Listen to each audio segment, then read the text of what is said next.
Here's another clip from SAS 2022. This one with a man by the name of Pete Hogseth. That's what I'm going to go with. How we doing? Oh my god, the audio. The audio, why? Amazing. Greetings, Turning Point. How we doing? It's Sunday and you're still fired up. Thanks for sticking around for us and with us. So beautiful to see all these smiling faces out there. I want to say earnestly... Oh, Stone Corbel. We have so much pain. Yeah, it's not in sync either. That's just how the video is, chat. Again, Turning Point USA, funded by billionaires, can't even do, like, decent audio.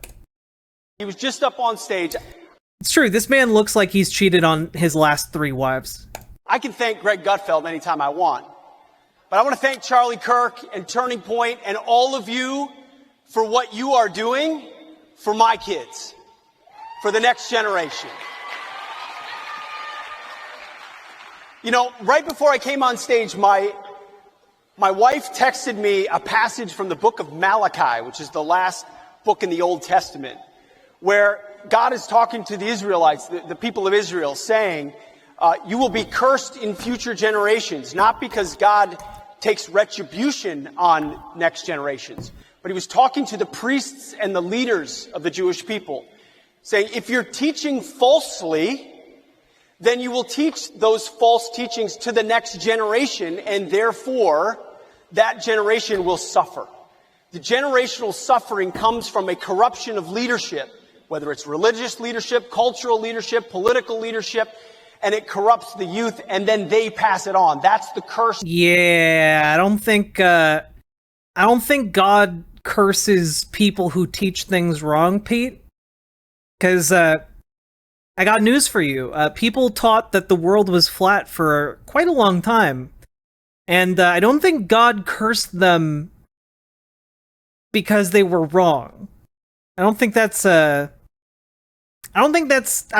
metaphysical law of the universe. So tired of having to care about these people's religion. Well, the good news is, Storm Corbel, you don't. Because their religion is just fascism. To these people, it's just fascism. And that makes it all a lot simpler, doesn't it? Right? Because they tie their religion into their politics. They call themselves Christian nationalists, but they are just fascists. I don't know, God cursed Charlie Kirk with a small face. True. True. Oops, all fascism. That happens generationally. What Turning Point is doing, what all of you are doing, are creating a movement. By the way, chat, if it's not loud enough, you have to turn it up on your ends, because I have quite literally turned this video up as high as I possibly can.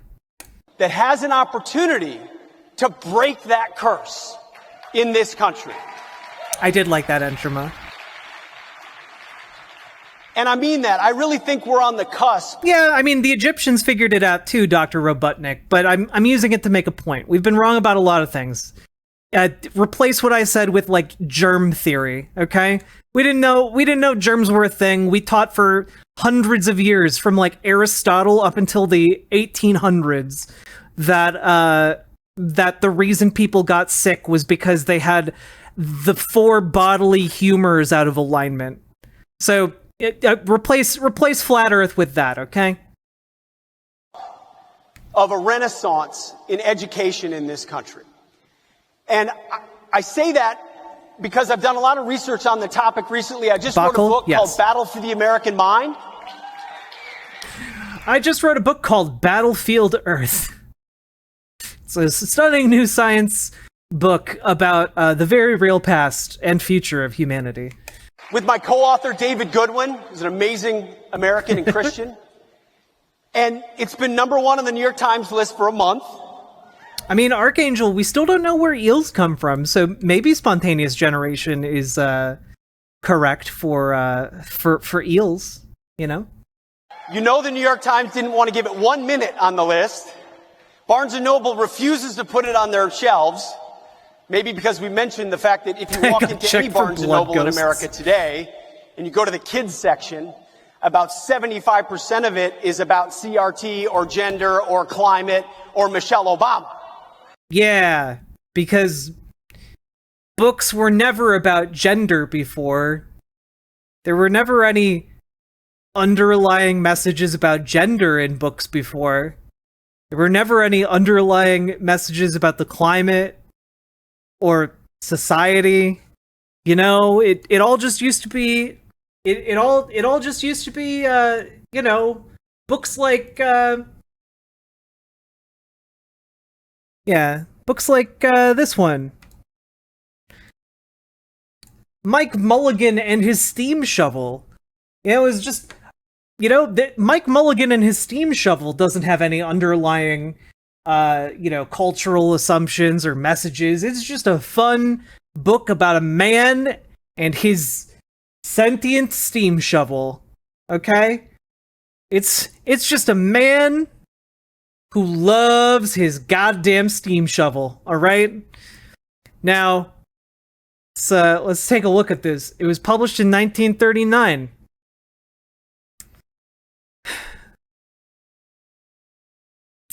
Let's see. The author of the book set the book in West Newbury, Massachusetts, after she attended a town meeting in 1938 and sketched town hall and the townspeople. She was inspired to convert the steam shovel to a furnace by the son of friends as they all discussed the book over dinner. At dinner on Chestnut Hill that evening, the author told Albertsons and Birkenbushes about her dilemma. She had written Mike and Marianne into a literal corner. They were stuck in the hole that they dug for the town hall basement. Dick, about 12 years old, suggested the steam shovel could become the building's heating source. It was a simple notion, he said. My father had a garage in town that had a steam heating system, so I was familiar with it. So, yeah, definitely, no implications about the role of men in the workplace. Definitely no implications about the modern ingenuity of mankind, etc., etc. Yeah, here we go. Here's the plot of the book, for those of you who don't know what this children's book is. After many years working together, Mike and his coal-powered steam shovel, Marianne, whose name is a reference to the Marianne Power Shovel Company, face competition from more modern gasoline, electric, and diesel shovels. Searching for work, they find a small town about to build a new town hall. Mike offers that if he and Marianne can do the job in a single day, the town won't have to pay them. The town's selectmen, who believe the work will take 100 men a week, hire Mike and Marianne, expecting to get their new cellar at no cost. Or if they can't do the job in a single day, the town won't have to pay them. Privately, even Mike has some doubts. At sunup the next day, Mike and Marianne begin to work. When sundown comes, they have just finished the job, but realize they have neglected to leave a ramp by which Marianne can get out of the cellar. A child suggests that Marianne be converted to a boiler for the new building's heating system, that Mike become its janitor. Mike and Marianne settle contentedly into their new jobs. So, again, you have a story basically about outmoded technology finding new life by being repurposed. You have the march of technology replacing outmoded and less efficient technology, and the work that entails, and the suffering that might bring to those who work with said equipment. Yeah, it ends with taking up a new trade. You just instigated trans story time. It's true. It's true. D. Cashmere, thank you very much for subscribing for 6 Oh, I have hiccups. For 6 months. Look, all I'm saying is books have messages, and it's very funny for me to see Republicans discover that for the very first time. Oh yeah, also Mike Mulligan 100% fucks that steam shovel, okay? He named it Marianne, and it has a fucking face, okay? It has a face. I don't look. He's not a furry. He's a steely. Okay, Mike Mulligan was a pioneer, in a lot of different respects. just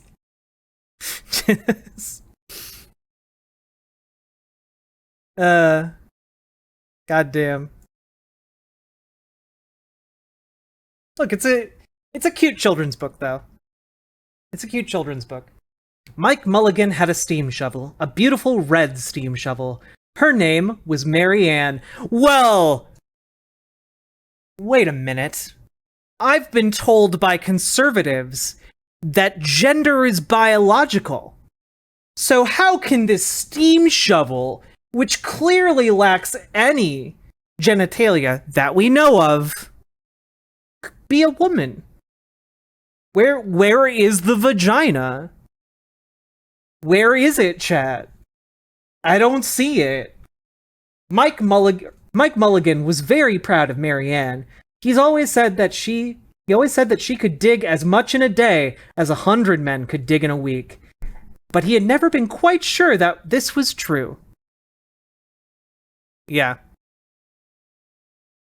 She's really good at digging. Yeah, it does not have XY or XX chromosomes. Nopers. God. Alright, anyway. That's the culture in which we swim right now.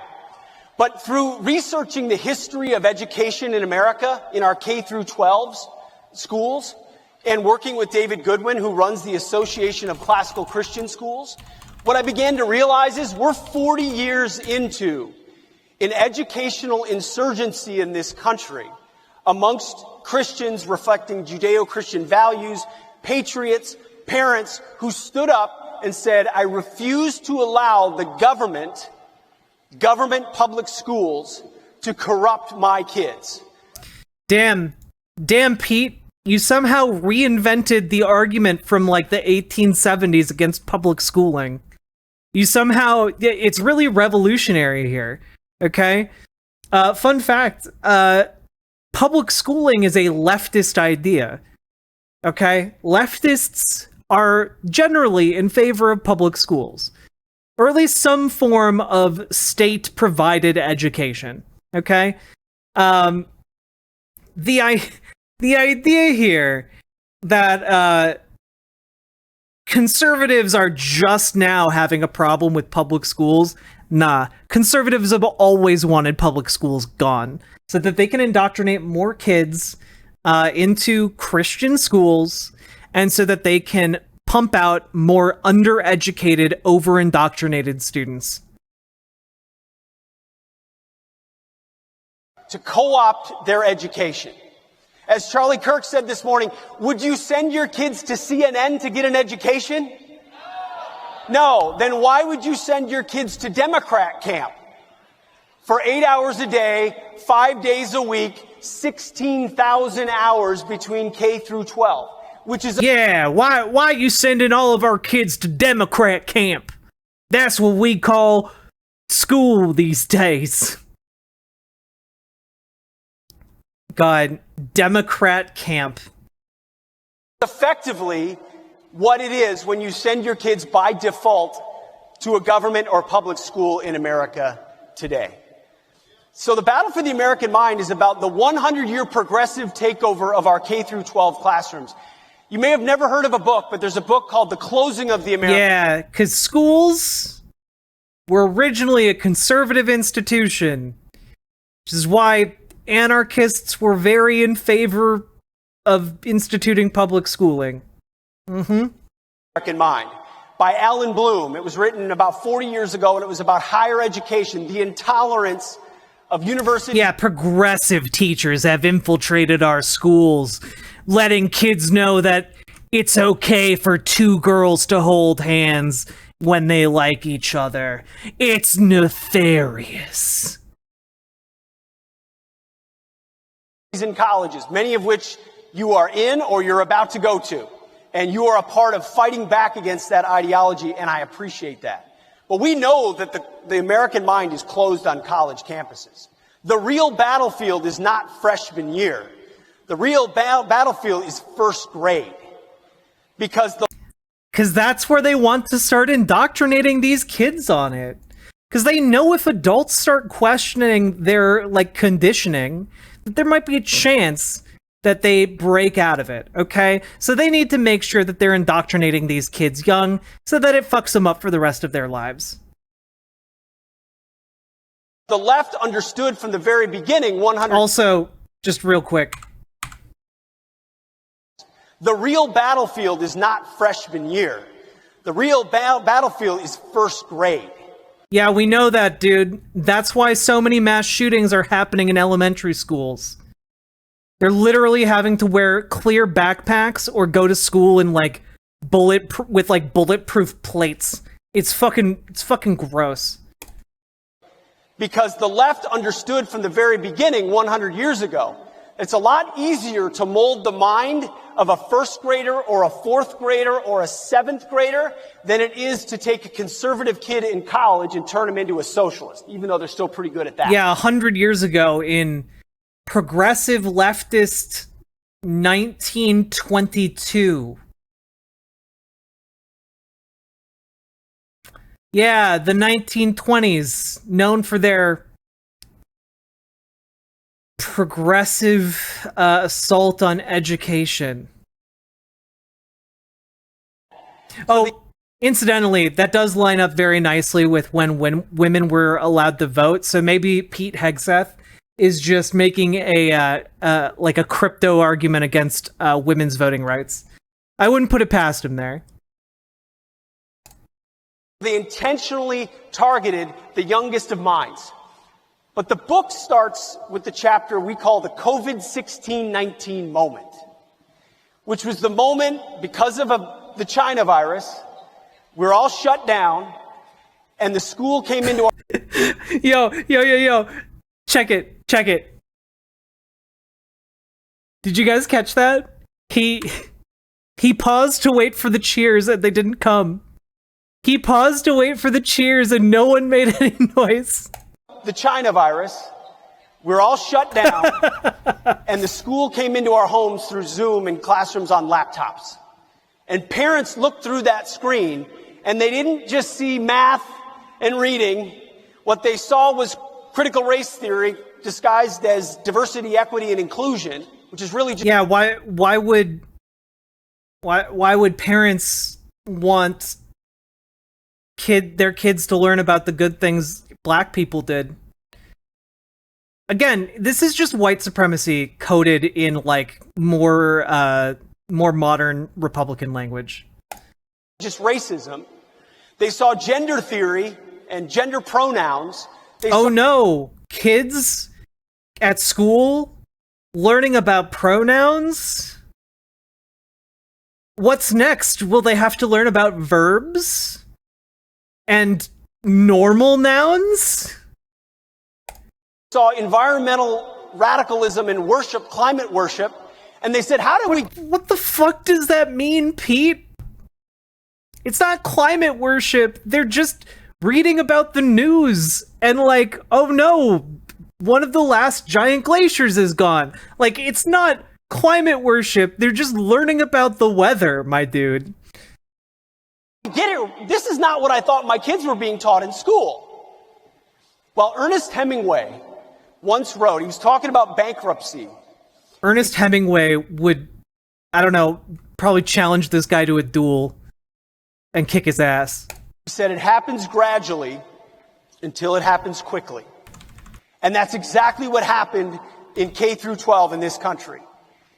The progressives worked gradually over 100 years, knowing not exactly where it would lead, but exactly where it wouldn't lead. And then under COVID-19... Also, it's widely believed that Ernest Hemingway was gay, so he'd hate this guy just on principle. In the last, especially accelerating under Obama and more recently, parents were smacked in the face with the reality of what our government schools are doing. This is not just bias. At this point, it's not just indoctrination. This is activism, is what they are creating for our youngest kids. They want their future activists. And what is the one thing progressives knew that they had to remove? You go back to Proverbs 9, verse 10, Solomon. The beginning, fear of God is the beginning of wisdom. They understood the fountain of knowledge, the immovable object, the centerpiece of our American republic was belief in a creator. We hold these truths to be self-evident that all men are created equal, you know the thing. We hold these truths to be self-evident that all men are created equal, endowed by their creator. Among these things are life, liberty, unalienable rights. Among them are life, liberty, and the pursuit of happiness. Do you know what an unalienable right is? It means it cannot be taken away because it was given by God. When you understand the words of our Declaration of Independence, where our rights come from. Yeah, but which God, my dude? Which God? I wonder. Because, interestingly, there are a lot of different religions around the world, and the Constitution does not clarify which one. It also, the Declaration also doesn't clarify which one. Yeah, like, I'm sorry, are you buying into Norse mythology? Greek mythology? Are you buying into I don't know, some kind of pagan conception of the creation of the world? This is just again, Christian nationalist nonsense. This is fascism. They don't come from Joe Biden. They don't come from Nancy Pelosi. They don't come from your governor or from your county clerk. They're endowed by God. And when you understand... One could say they are human rights, that humans deserve to have intrinsic rights. And that, it becomes very difficult for radicals, utopians, socialists, Marxists to change the way... True, Buckle, true. ...in which the trajectory of our country, unless they remove that object. So 100 years ago, when the progressives got to work on school, and this is the story we tell, and progressives made school numb nuts. I tried to combine nuts and skull. Numbskull nuts. Enough time to tell the whole thing. Nut skull. Take a look at the book, and David Goodwin does an amazing job with the research as well.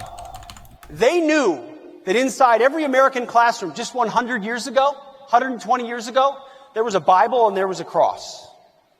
Inside American public schools, teachers' unions.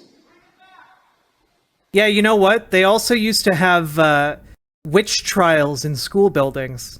But you know what? We don't do those anymore. Turns out, not very conducive to society. Amen. Amen. Yeah, we also used to have white schools and black schools. We also used to say girls couldn't wear pants to school, Pete. We used to do a lot of things, and now we do things maybe a little better. Before there were teachers' unions, there were teachers' associations. They were faith-filled conservative organizations that passed out pamphlets to teach kids to read from where? The Bible, scripture, poetry. Yeah, I wonder why they taught kids to read with the Bible. Something that was mass-produced to the point that it was freely available to pretty much everyone. I wonder why they would use the most common book available. Crazy. Classical works. These associations were also corrupted. Yeah, true. We also used to steal children from Native Americans. Hell, we probably still do, and we just don't know about it. But they went to work, and the reason we know about this plot of the left is because they didn't hide it. They wrote openly about it. In the New Republic, which was the progressive publication of the time, John Dewey is a name you might be familiar with. Not the Dewey Decimal System guy, but the founder of the modern progressive school.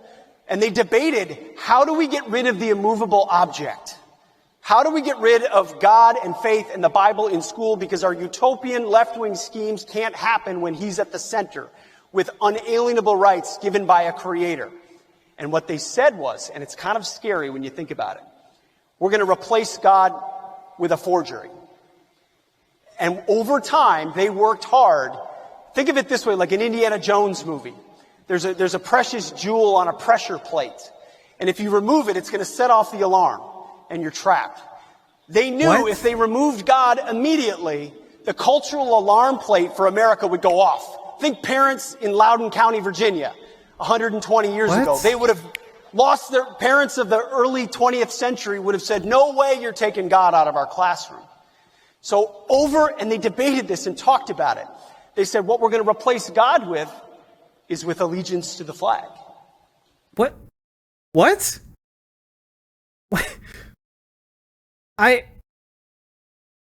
Again, guys, the First Amendment was passed in 1789.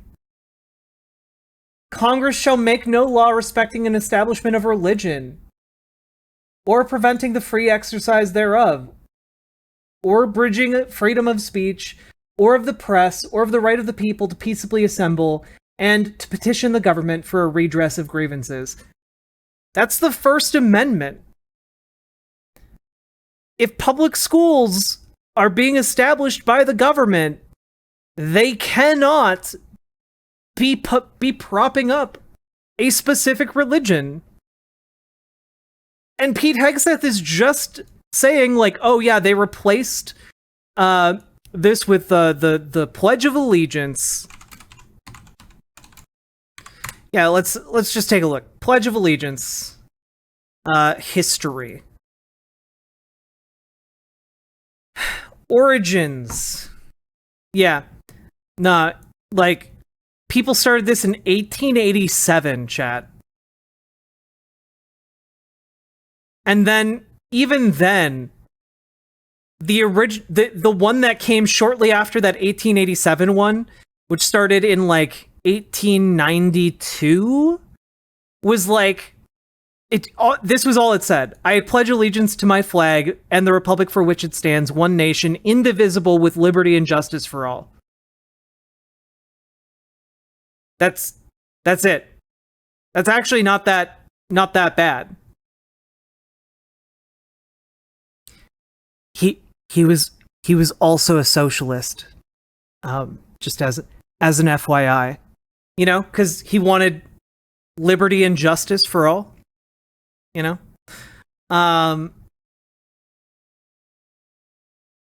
Yeah. And then it wasn't until 1942 when it read, I pledge allegiance to the flag of the United States of America and to the republic for which it stands, one nation indivisible with liberty and justice for all. And then under God was added in 1954. So, yeah. It wasn't added until the 50s. Yeah, so many American traditions are like, I don't know, they happened in your parents' lifetime. Yeah, I wonder what happened during the 1950s, Pete. I wonder who really wanted to make that mainstream, Pete. It was the conservatives. Conservatives were the ones making people say the Pledge of Allegiance as part of anti-communist propaganda. Chat, y'all know what I'm talking about. I see you. I see your comments. And I revere that flag. And I say the Pledge of Allegiance proudly. Weird. But you know who wrote the first? Oh God, imagine being a fully grown adult and saying the Pledge of Allegiance. Pledge of Allegiance? Francis Bellamy, a socialist. True. And you know what that first Pledge of Allegiance did not include? Under God. It was meant to create an allegiance to the state. Eisenhower added under God in the 1950s when we were fighting the godless communists, and rightfully so. Jesus Christ. Yeah, but people weren't forced to say the Pledge of Allegiance from Francis Bellamy. That wasn't a requirement of children. And I proudly say the pledge. And I wore that flag on my shoulder in combat proudly for this country. I believe in those things.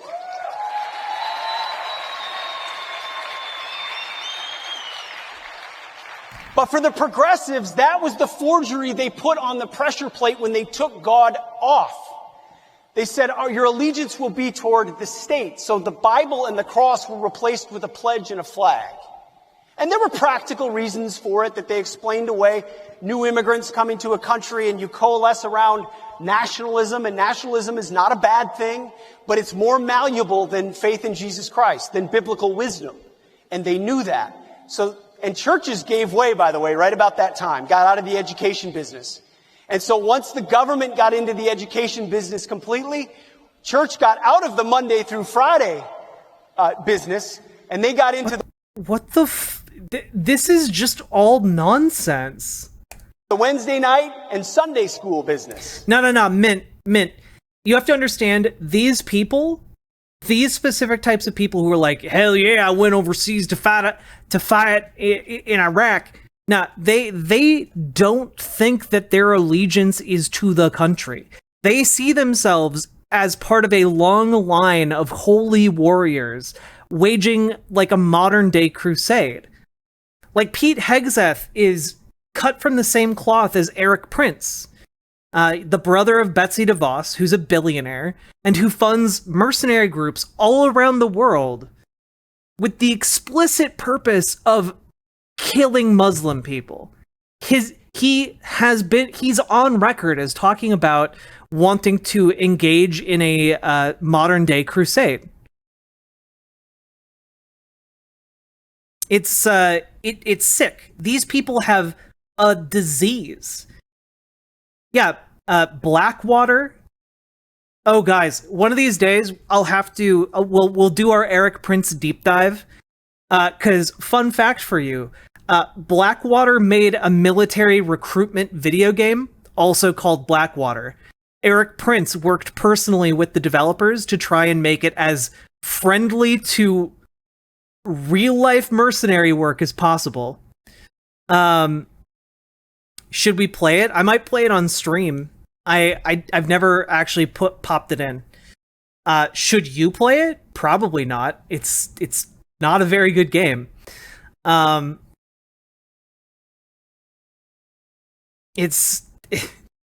he took an oath to the Constitution and then did not give a fuck. It's true. Sunday school is a product of It's that not moment in multiplayer, time, no.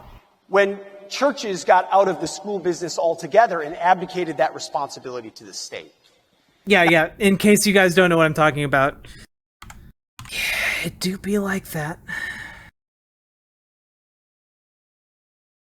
Oh god, official Xbox magazine gave this a 70? On Rails action for the morally oblivious. Amazing review from official Xbox magazine UK. Holy shit. Oh god. Chat, we have a true hero in the comment section. In the user reviews from Weed Lord. Okay? So some of the most despicable human beings decided to ride the waves of their murdering names straight into a video game. What the hell? In what world does this make any sense at all? In reality, it doesn't. This half-assed title is just another jingoistic shoot brown people in the Middle East game, trying to ride the success of Call of Duty and Battlefield, but with no merits of its own. This terrible game deserves nothing more than to die a slow, quiet death in the bargain bin, which is much more than the people who share its namesake deserve. True words from Weed Lord. I salute you, sir. I hope you are doing well 11 years after you posted that review. All hail Weed Lord. You're cannabis king. Now you add that 505 published it. Eric Prince showed up in person. To the fact that a group of Marxists landed on our shores in the 1930s. They were fleeing Nazi Germany. They were called the Frankfurt School.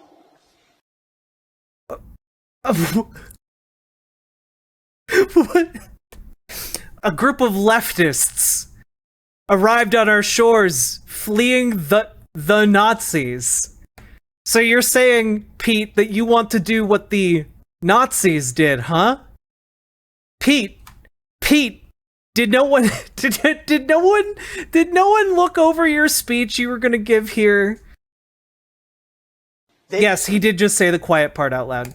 So the irony of history is that our boys were fighting in beaches of Europe and in the Pacific to protect our freedom, and Marxists were fleeing to protect your freedom. Yeah, and also the freedom of the people fleeing the Nazis. Hitler, and landed at Columbia University in New York City, and they came armed with a new theory, and that theory was critical theory. See, before there was critical race, before critical theory, no one thought critically about anything, and it was a much better world, he says, uncritically. Theory and critical gender theory, there was critical theory. And critical theory existed to deconstruct everything about Western civilization. So when I say the patriarchy, the hierarchy, capitalism, freedom, deconstruct it and criticize it, and create new social institutions that... Yeah. Why on earth would we want to take a look at our institutions on a sociological level and figure out if they're actually helping and achieving our goals as a society? Yeah, where could the value in that be, Pete?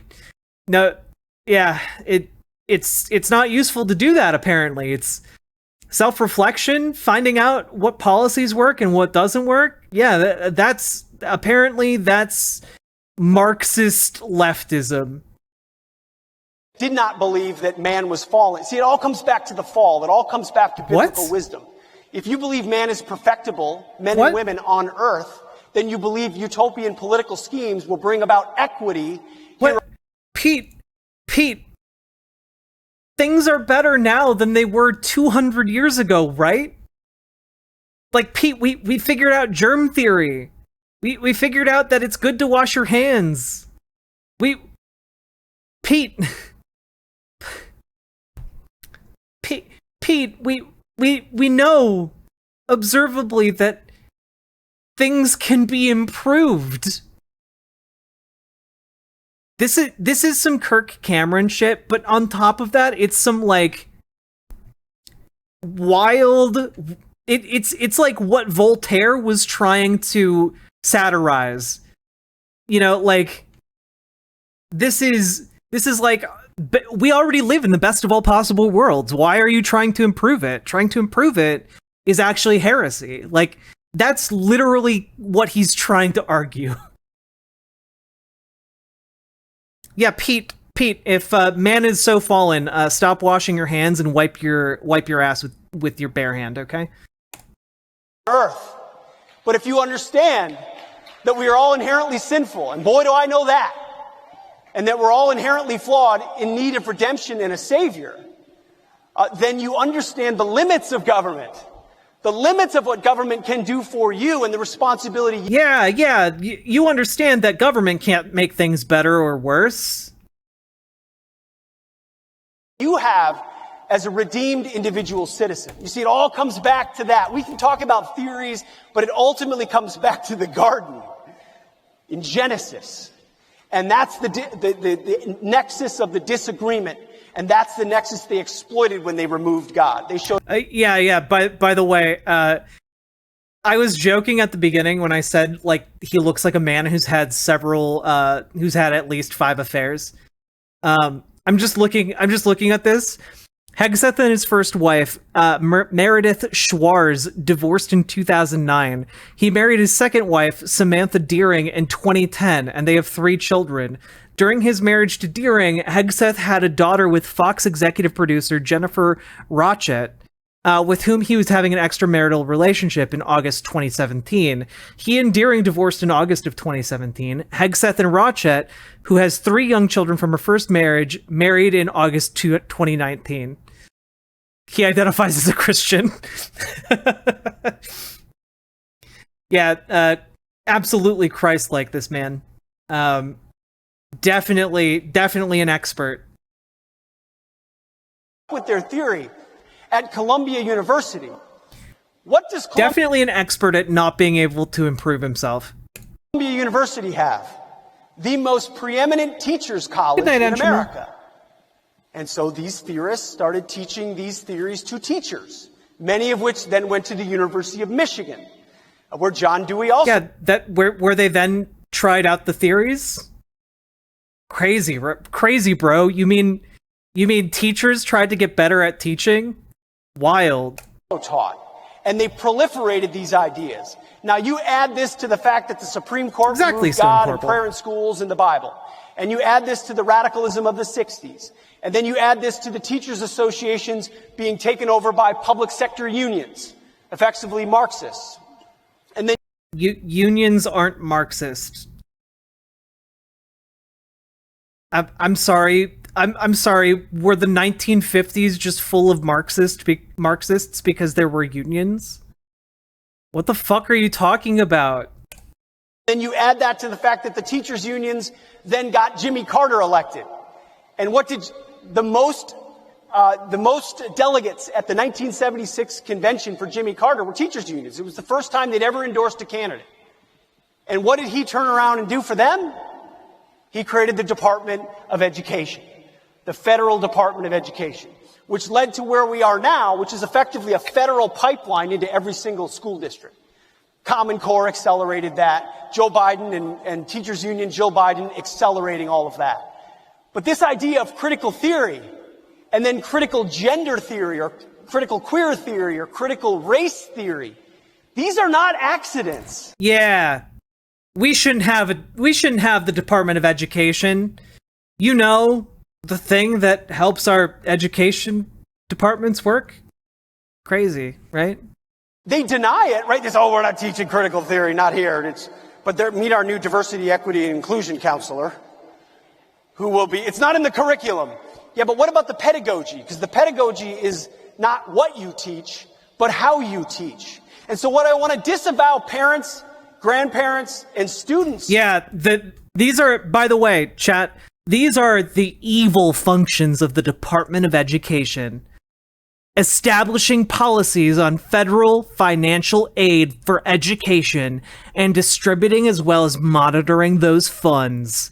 Collecting data on America's schools and disseminating research.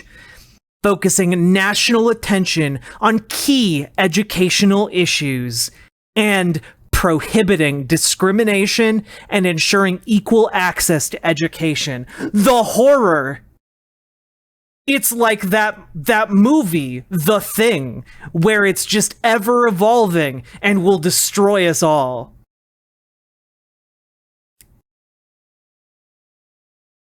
Yeah, so it's literally just making sure kids have access to education and providing more funds to schools and doing research on how to improve education and directing national attention to needed parts of curriculum. Stoutman, you got pizza. I'm jealous. I want pizza. Good night, Bockel. Of at this point is that you can flee this system by moving to a nice zip code or a nice area code. And they got a shiny new gym and iPads for everybody. A great STEM program, great sports teams. My kids are okay. Good luck. Because every teacher, and there are wonderful teachers, by the way. This is not an indictment of every teacher in this country. I know tons of conservative, Christian, patriotic teachers doing the best they can inside schools in America today. I know that. I know that. But they are fighting a system with every single incentive to do otherwise than that. From the teachers' colleges to accreditation. Accreditation is not handled by the Department of Education. Accreditation is like how colleges like police one another. Like, yeah, it's literally like established by already accredited colleges working together and figuring, okay, all right. To certification. Oh yeah, Diamond Dynamo. There is genuinely a lot of things that could be improved about our public school system. Absolutely. My partner is a public school teacher, and it's something we've talked about a lot, okay? One of her research jobs was literally getting information on the effectiveness of curriculum. Okay? So like, yeah, there are so many things that can be done to improve our public school system. One of the really interesting things that was found, by the way, in the course of her research, was that one of the main drivers for attaining better literacy rates for children is when children are invested in the material that they are assigned to read. Okay? So, like, if you have a predominantly African-American classroom in the inner city, assigning them to read Tom Sawyer or The Adventures of Huck Finn or, like, something about little white boys and girls is not going to get them interested in reading the material because it has nothing to do with their day-to-day life. It's not something that they can, like, engage with in a productive or thought-provoking way, because for them, when they read through that story, they see how the black people are portrayed in it. You know, they see that and they learn it and they internalize it, and then they just go, fuck this, I got better things to do with my time. You know, if teachers and the people who are building the curriculum in schools actually pay attention to the data that we get from research done by educators, we could have a much, much better curriculum for kids that actually engages them and attains better outcomes. So, anyway. Union membership, to the tests that they take, to the curriculum they have to use, to the pedagogy, the way in which they... Exactly, and that's another part, Stoudman. Exactly. There are plenty of books from the 1800s and 1900s that focus on the African American experience. They are just not generally considered when teachers are designing curriculum, because a lot of teachers are predominantly white, and a lot of those teachers default to the books that they learned when they were kids, you know? And the books that interested them when they were kids don't necessarily interest the majority of their students. So, yeah, there are many more books out there that teachers just don't know about because it's outside of their realm of experience. But if we had more resources available to them, more ways of directing and influencing curriculum, that would be a way that, you know, we could improve education. Teach. It is all captured today by the progressive left. You can't Texas openly Mama, teach thank you for the follow. the virtues of our founding. You certainly can't, as the president talked about last night, talk about the Bible, but you can talk... So you want affirmative book action? Kinda, yeah. I want children to be able to read books that will get them to read good. That's my priority. About men being pregnant. That's the crazy radical flipping on its head that the left has had in our schools today. Well, trans men can get pregnant, yes. look out at you and I see a group of people that can break the curse that is described in Malachi, that can unwind that process, that are a part of that educational insurgency, because while they may be woke, you exactly, guys are Dr. awake. Robotnik. Awake to the reality. What this movement is doing, what Charlie's doing with Turning Point Academy by starting a school, what God. you will go on to do. God, did Charlie Kirk start a school? Oh God.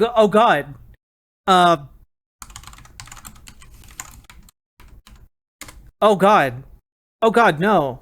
Turning Point Academy to combat woke curriculum. Incredible. Yeah, launched a collaboration that will establish a network of private academies across the nation.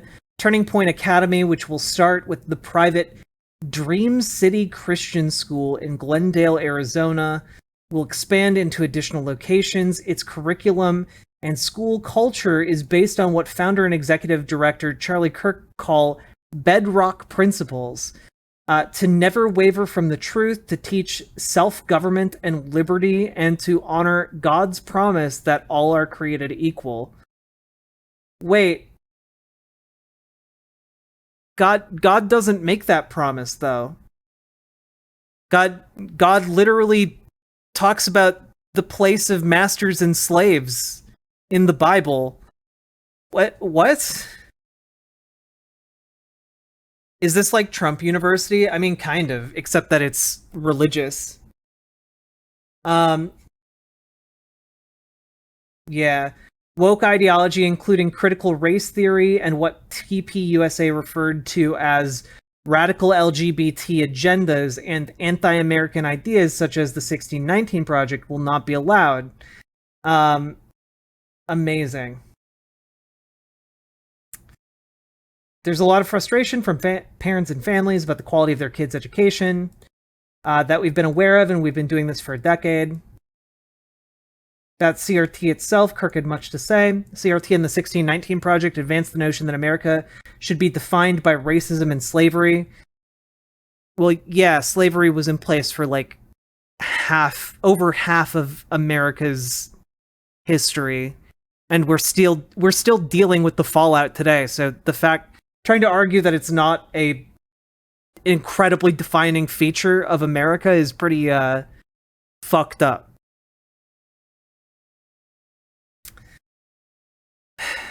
These people are attempting to destroy our shared story by infiltrate. Okay, just gonna stop it right there. If you have a shared story, then that's a story that's being shared. It's a story that is told by everyone. And if you're sharing that story, then that means you got to include the voices of African American people who were brought here against their will and considered property for generations upon generations. By infiltrating classrooms and curriculums with a smear campaign across America.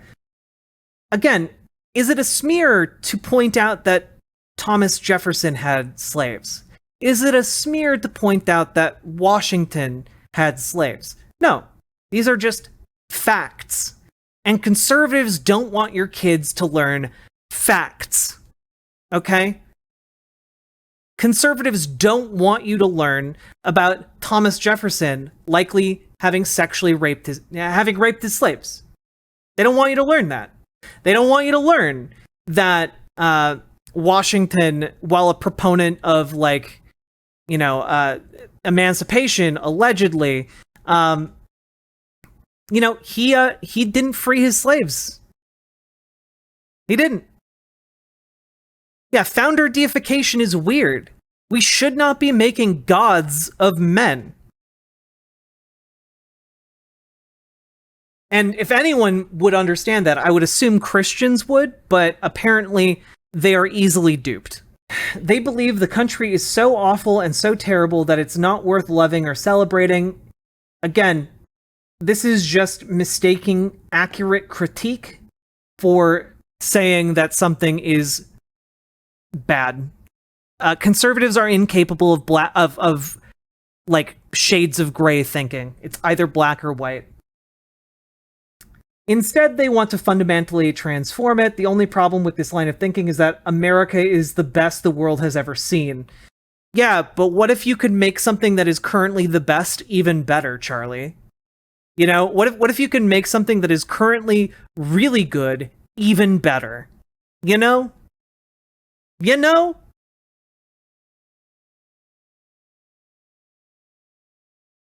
Yeah, and even Teddy Roosevelt was like doing genocidal shit in like Cuba. What if we had a bunch of statistics that say we are not, in fact, the best? True. We do have that. But also, conservatives don't care about stats. You guys know that, right? Like, walking up to a conservative and being like, actually, we're only 25th in the world for our insert category. You know, like, that doesn't sway conservatives. Because conservatives only really respect one thing, or two things. It's power and fear. Those are the two things conservatives respond to. Conservatives are vibe-based? True. Oh my god, they made a trailer for their school system, chat. The teacher taped a face mask on the student when he did not wear it properly. Kids as young as 3 and 4 are actually aware of their gender identity. You don't have to do everything your parents say. Good night, when you make the Wait. Kids as young as 3 and 4 have a concept of gender. That's just true by developmental standards. The teacher taped a face mask on the student when he did not wear it properly. Kids as young as 3 and 4 are actually aware of their gender identity. You don't have to do everything your parents say. That's also true. What if your parent tells you to stab someone? And that person is just sitting on a park bench? What if your parent tells you to snap a puppy's neck? Okay? Parents can tell you to do messed up shit, and you don't have to do that. Okay? There are some parents who sexually abuse their kids and then tell them that they have to keep it a secret. You don't gotta do that. Okay? I'm sorry, Metal Kitty Mom. But yeah, no, those are all objectively true things. When you make the decision to send your son or daughter to public school, it could be a mistake you can never take back. Young students need... Wait. But you can, though? You can move to a new area while your child's enrolled in public school? Or you can take them out of public school and put them into a private school? Or you can take them out of public school and homeschool them? Like, that is absolutely a decision that you can take back. Need a safe haven, a school that reinforces the biblical American values you're already teaching at home. Dream City Church and Turning Point USA are uniting to unveil the Dream City Christian School, a Turning Point. Oh my god, the sound mixing on this is terrible. Academy. We are working to continue to invest in and develop numerous classrooms across Arizona that combat morally bankrupt woke ideology. Students from pre-K through 12th grade will be offered curriculum and programs to equip our children with the tools necessary to defend objective truth. Graduates will walk away with and refined Christian values that parents can trust. It's time to draw a line in the sand and take back control of your child's future and the future of America. Learn more about our programs and what we have to offer at dreamcityschools.org. I do have one question, and I know this is gonna be painful. We're gonna watch it one more time, but I'm just really curious if they have any non-white students in this trailer. When he did not. Kids are actually aware of Have to do your parents. When you make the decision to send your son or daughter to public school, it could be a mistake you can never take back. Young students need a safe haven, a school that reinforces the biblical American values you're already teaching at home. Dream City Church and Turning Point USA are uniting to unveil the Dream City Christian School, a Turning Point Academy. We are working to continue to invest in and develop numerous classrooms across Arizona that combat morally bankrupt woke ideology. Okay, there was one. There was one non-white person in this. Students from pre-K through 12th grade will be offered curriculum and programs to equip our children with the tools necessary to defend objective truth. Graduates will walk away. Yeah, Charlie, what are the objectively true things? List your top 10. With and refined Christian values that parents can trust. It's time to draw a line in the sand and take back control of your child's future and the future of America. Learn more about our programs and what we have to offer at dreamcityschools.org. Amazing. Amazing. I think there's probably no more honorable thing that you could do than go help start a school or be a teacher at a classical Christian school or a great books academy or a Christian academy that molds the minds of a future generation. Because defaulting to government schools means you're basically throwing your kids into the deep end saying, I hope you survive. And I understand the idea of being salt and light inside a culture. But have you ever met a 12-year-old? I got a whole nursery full of them at home. They're looking up at a teacher. If your 12-year-old is in a nursery, bro, you got some problems. If your 12-year-old is still in the nursery, my guy, yo, what the hell? Your 12-year-old should not be in a nursery. Your 12-year-old is whatever. All right. Saying whatever that teacher's saying. I remember myself as a 12-year-old. I looked up at that teacher. Whatever they're saying was gospel. They're smart. They're the teacher.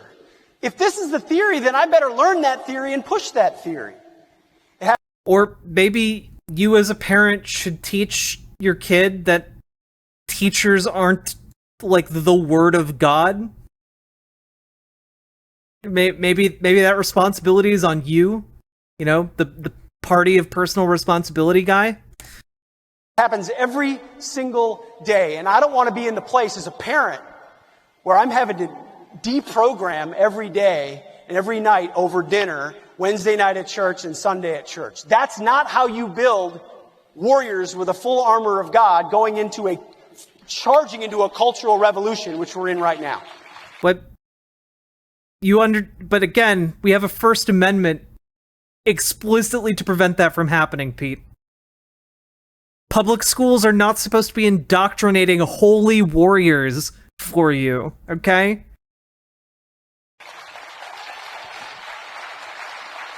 At 12 years old, I thought my teachers were stupid. It starts with faith. It starts with a true reckoning in a relationship with your Creator and your Lord and Savior. That's where it starts.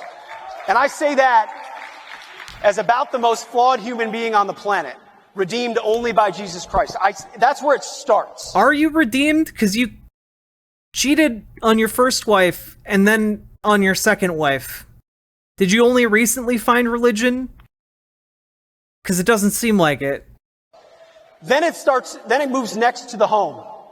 Parents investing in their kids, being all over how they're raised, their access to a device, a portal which can send them anywhere at any moment and take them in a totally different direction than the way God would want to take them or you would want to take them. Being that parent is the second most important thing. But number 3, make no mistake about it, parents and grandparents, and I would say to every... We gotta get them young so they can't escape from our clutches with their mobile phones and their internet. Politician, every movement leader in the future is where you send your kids to school. This fundamentalist religion shit is cancerous in every single society it arises in.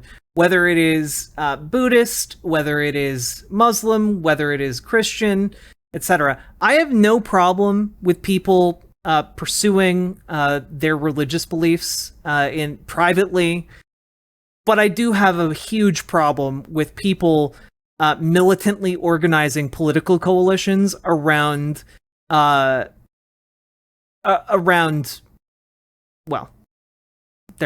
political coalitions around their religion. It does lead to cult-like behavior. It is like step 1 and 2 of the path to fascism. Who you allow to fill their minds. Is it social studies and genderism and self-esteem and everything the unions want? Or is it real history? Wait, genderism? So gender is bad now and self-esteem is bad now?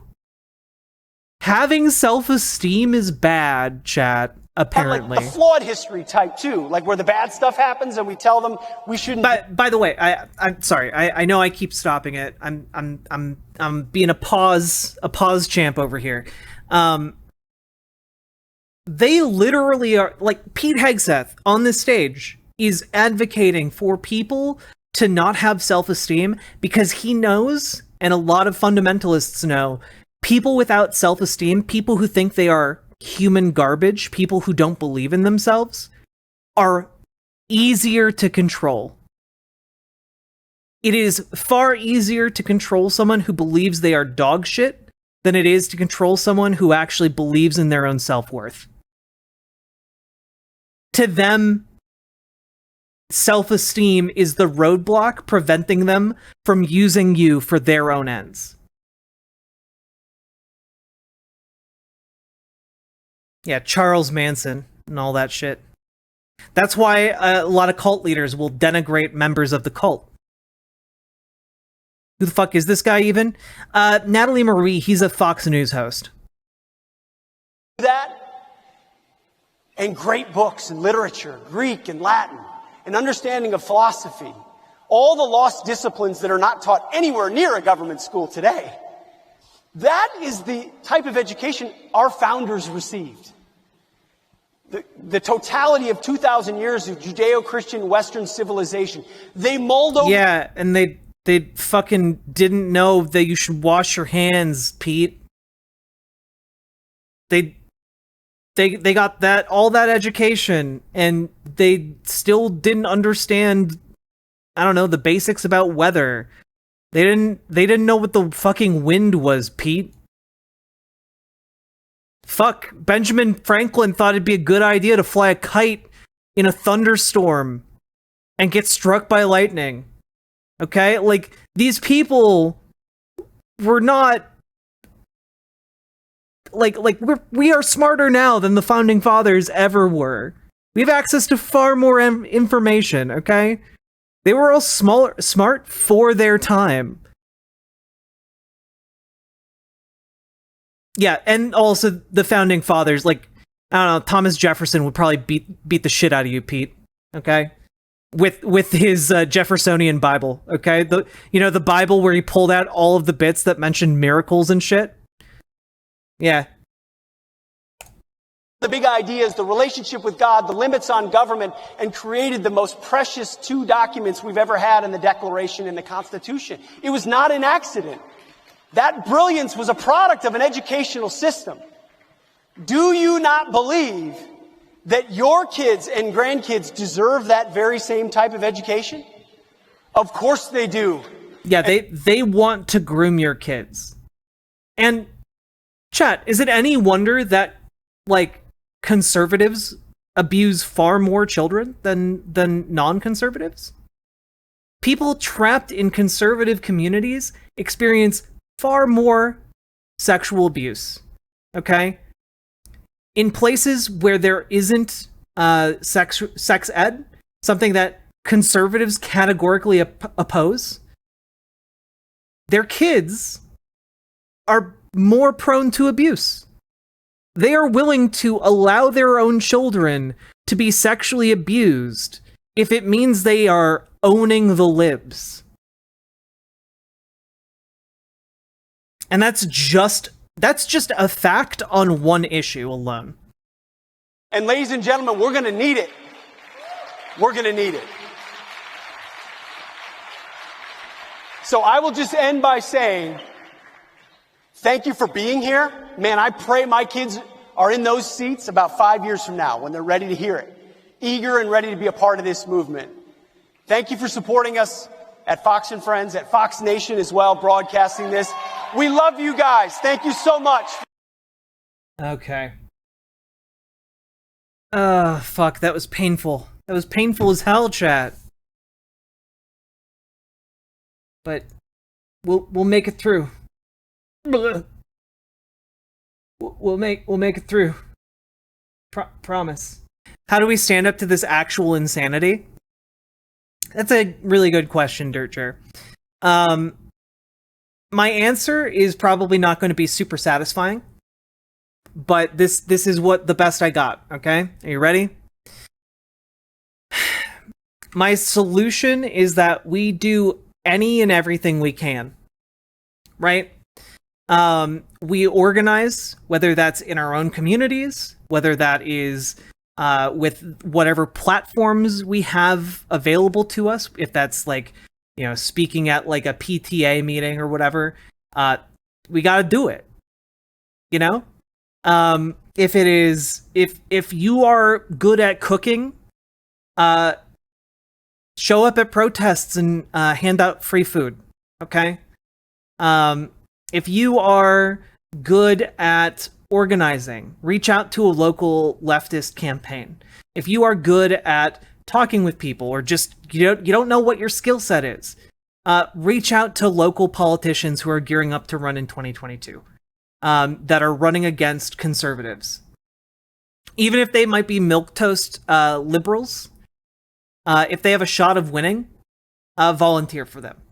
You know,